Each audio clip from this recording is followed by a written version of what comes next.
déjà tous les joueurs et tous les membres du staff qui ont été contaminés vont bien? Je suis le dernier. Le dernier à quoi? À être contaminé? Non, à pas être contaminé.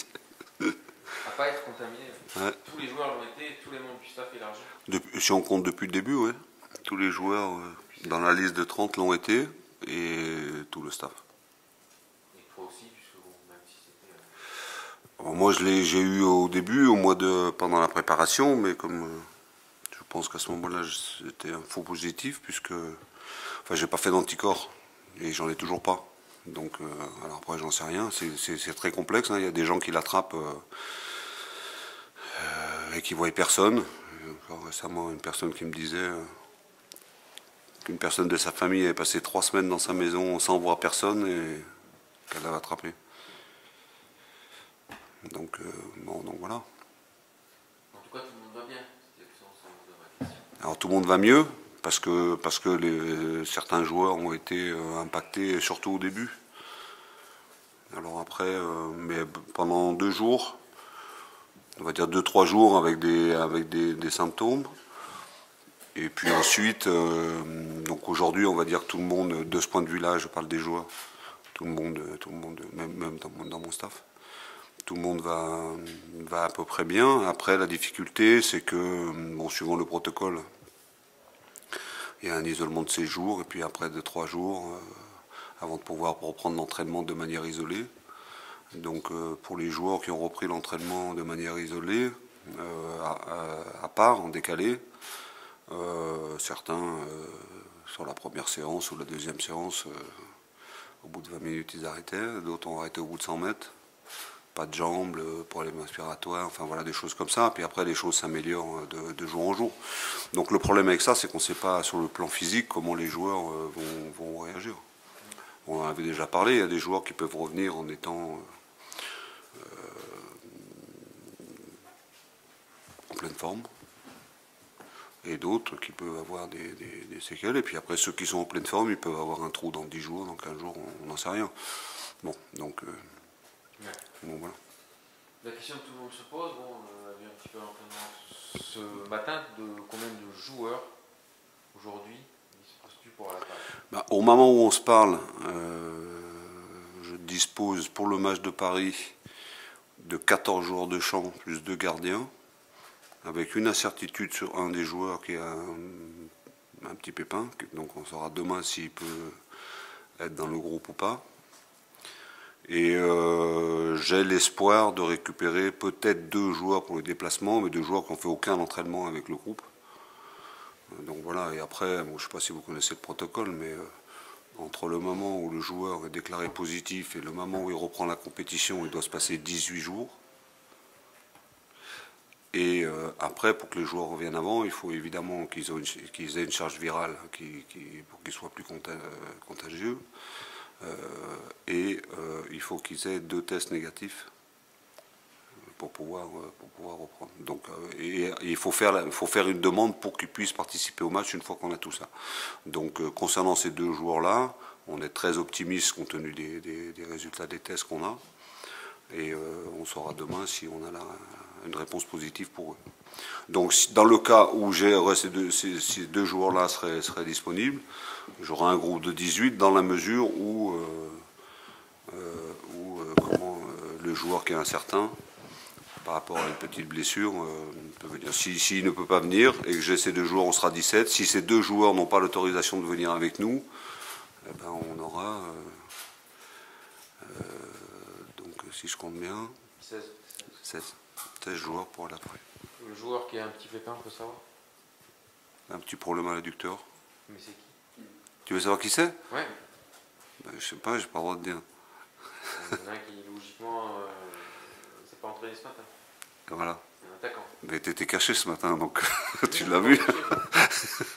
Il était à plat ventre derrière les... Non, je suis avec ces braves supporters qui viennent tous les jours. Non, donc voilà. Bon, après, ceci dit, c'est comme ça. Au niveau du staff, je peux vous donner des nouvelles aussi. Bon, tout le staff a été touché, donc déjà aussi par rapport à ça, faut que je remercie tous les joueurs, tous les autres membres du club qui se sont investis pour remplacer mon staff, parce que j'avais tout le monde, il n'y avait personne, mon adjoint. Là, Guillaume l'a vu, enfin voilà, préparateur physique, entraîneur de gardien et le staff médical aussi. Donc il y a eu un investissement de la part des kinés du centre de formation, du docteur du centre de formation, un garçon aussi comme Julien qui s'occupe des stats, il est venu sur le terrain tous les jours. Stéphane Lièvre est venu remplacer mon adjoint. L'entraîneur des gardiens est venu, Fabien, qui vous savez ne fait pas partie du staff mais un prestataire extérieur. Il a pris de son temps pour venir aussi s'occuper des gardiens. Il n'était pas prévu cette semaine. Pardon ? Il n'était pas prévu cette semaine, Fabien. Non. Donc voilà, il y a eu beaucoup de... j'ai oublié personne, les docteurs, les kinés, plein de monde comme ça. Donc je pense que pour Paris, on va aussi, par rapport au protocole, pouvoir récupérer les membres du staff. Et puis... Notamment Rudy, non, peut-être? C'est pareil, ça dépend aussi du dernier test, ça dépend aussi de beaucoup de choses, mais on est très optimiste là-dessus. Parce qu'on se posait la question, qui entraînerait les gardiens si jamais Rudy n'était pas là? L'entraîneur de la réserve, Dimitri. Non, c'est pas Dimitri. Je sais plus, j'avais noté ça. Bonjour. Bonjour. J'avais une petite question concernant votre dernier match. Malheureusement, il y a eu défaite en quart de Coupe de France contre un club amateur. Et je voudrais savoir, est-ce que finalement, pour vous, c'est pas un mal pour un bien quand on voit, au vu de votre calendrier? Un mal pour un bien d'avoir perdu ou d'avoir tout l'effectif décimé par le Covid? Non, la défaite. Une défaite, c'est jamais un mal pour un bien, mais c'est deux compétitions complètement différentes. Donc je l'ai souvent répété au début de cette aventure, on a dissocié complètement ces deux aventures. Mais une défaite, c'est jamais un mal pour un bien. Une défaite, voilà, si on peut s'en passer. Non, mais ceci dit, après, moi, je dirais qu'on n'a pas eu trop le temps de s'occuper de ça. On a eu d'autres préoccupations bien plus importantes. Donc après ce match, on s'est évidemment projeté sur le championnat. Et avec évidemment toutes les conséquences que vous connaissez, avec la mise en place de tout ce que je viens d'évoquer, l'investissement de tout le monde pour permettre d'être prêt au moment où, quand les matchs ont été reportés, on a su qu'on allait jouer donc Paris, on allait reprendre Paris, et puis après ce match de Paris, on va entamer notre marathon, on va jouer tous les 3 jours jusqu'à la fin. Donc voilà, alors après, les défaites, ça dépend comment on s'en sert, comment on les analyse. Quelquefois, il y a des défaites qui permettent de prendre conscience de certaines choses, tout ça. Mais la coupe, c'est tellement particulier, c'est tellement un état d'esprit différent que je n'ai pas du tout envie de mélanger les deux, quoi. En championnat, moi, si vous voulez, aujourd'hui, je prépare le match de Paris avec une victoire contre Châteauroux et un match nul à Guingamp, où, notamment puisqu'on va à l'extérieur, c'est pour ça que je fais la comparaison avec Guingamp.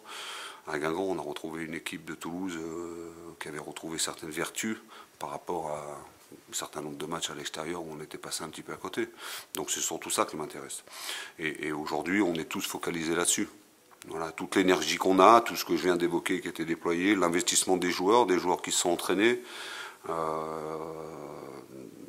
C'est pas facile de faire des choses dans ces conditions-là, mais tout le monde est focalisé sur ce match, de Paris. Puis après, donc le match de coupe, il est derrière nous. Ça reste malgré tout une belle aventure, une belle épopée. Bon voilà, elle s'est arrêtée là. On aurait aimé la continuer. Enfin moi personnellement, j'aurais aimé la continuer.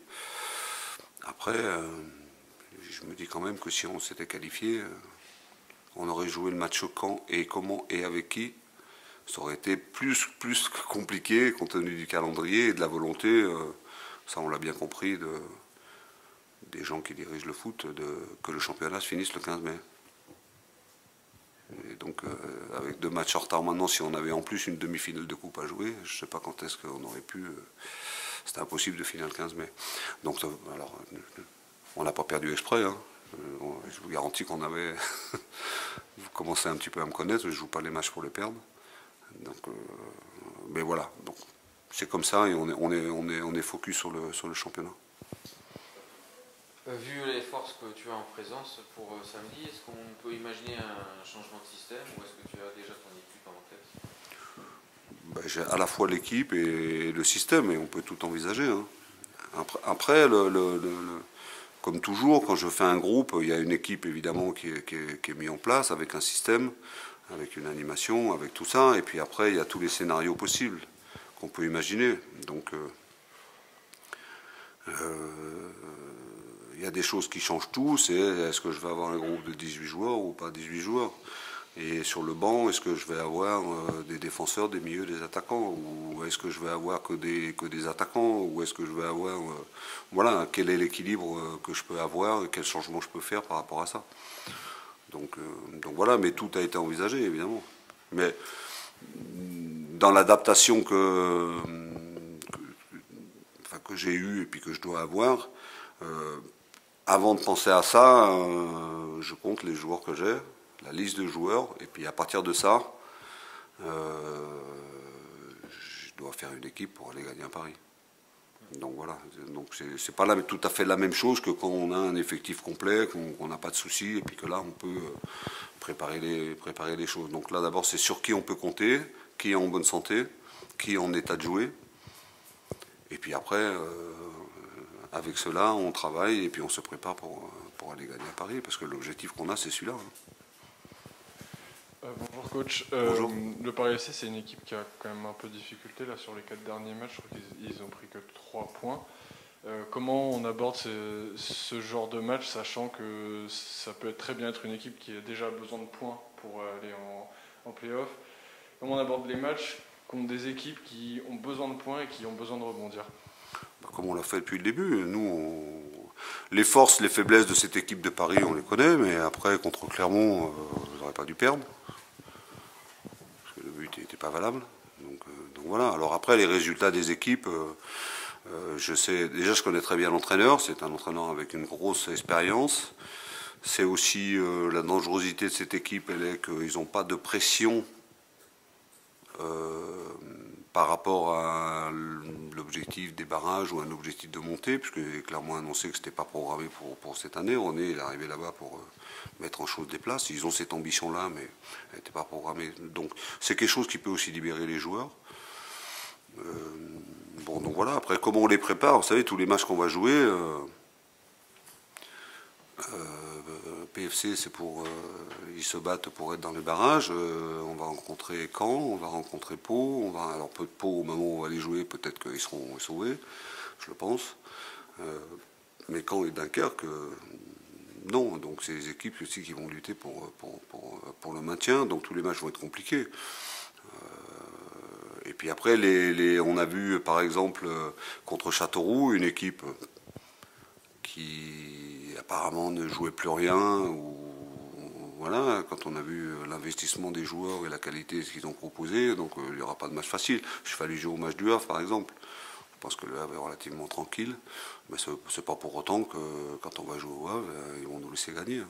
Donc il faut être focalisé sur nous, sur notre jeu, sur ce qu'on sait faire, et par rapport à la période qu'on vit, la difficulté qu'on a en ce moment, il faut rester sur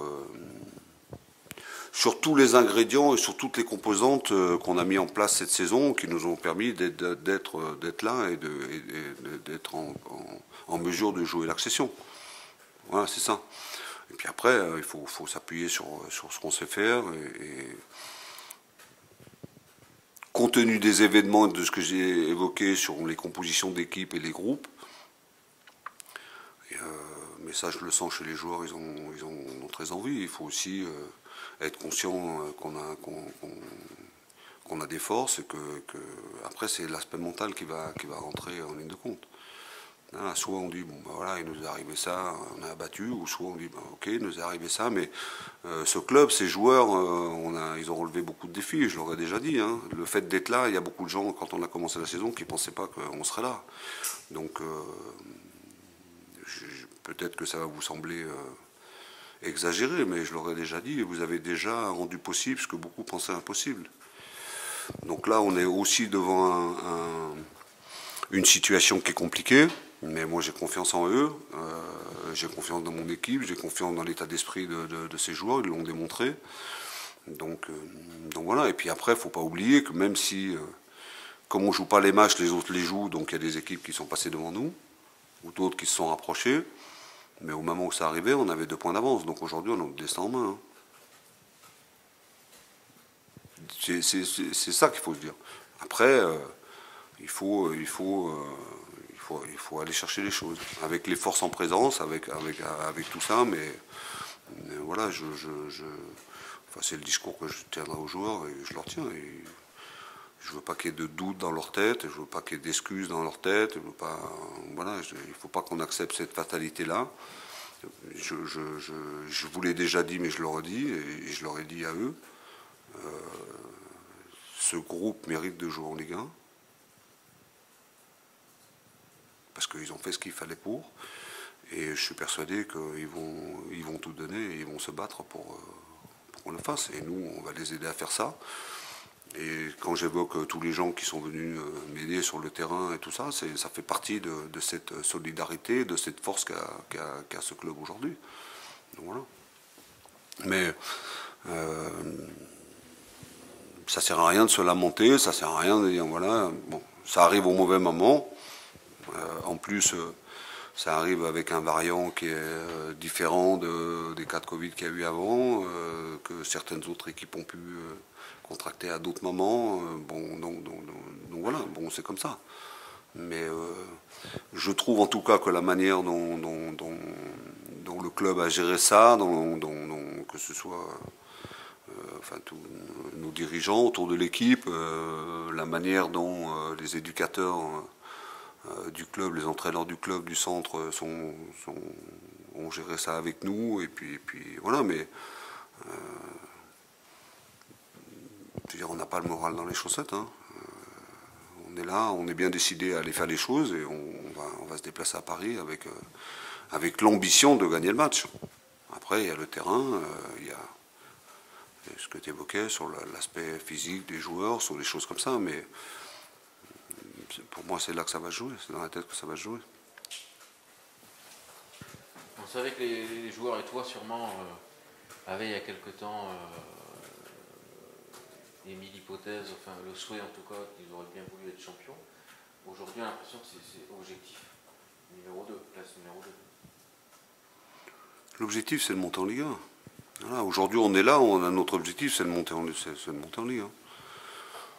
Après, certains joueurs, oui, ils m'en avaient fait part et ils vous l'ont dit aussi à vous, ils veulent être champions et tout ça, mais bon, l'objectif prioritaire, c'est de monter en Ligue 1.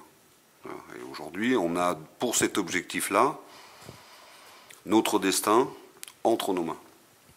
Et après, donc la montée en Ligue 1, vous savez comment elle se joue. Hein. Elle se joue soit si on finit deuxième, si on finit premier, c'est sûr, et si on finit deuxième aussi, c'est sûr. Et puis il y a aussi d'autres possibilités que sont les barrages. Donc il faut rester focalisé là-dessus, ne pas rester serein. C'est un message aussi qu'on a fait passer aux joueurs. N'écoutez pas ce qui se dit à l'extérieur, ne regardez pas le classement, ne regardez pas ceux qui disent Clermont va monter, machin va monter, ils sont passés devant Toulouse, machin. Oui, si on ne joue pas, on ne peut pas gagner les matchs. Hein. Mais au moment où on va rejouer, c'est là où il faudra être prêt. Et donc voilà. Après, il y a aussi, par rapport à tout ce que j'ai évoqué, un élément qui est important, c'est que je sens toujours autour de cette équipe beaucoup de solidarité de la part de nos supporters, un truc comme ça. Je reçois beaucoup de témoignages de ça. Et les joueurs auront besoin de ça, toute cette énergie. Alors cette énergie, ils ne peuvent pas la mettre d'une manière physique au stade, ça on le sait, mais toutes les énergies de tous ceux qui aiment le TFC voilà, doivent aller pour ces joueurs, pour qu'ils fassent les choses. Parce qu'eux, ils ont besoin de ça. Et chaque fois qu'il y a eu des témoignages comme ça, ils ont été très, très, très touchés, très marqués par ça, de manière très, très, très positive. Donc voilà, mais on est là, on est présent, et encore une fois,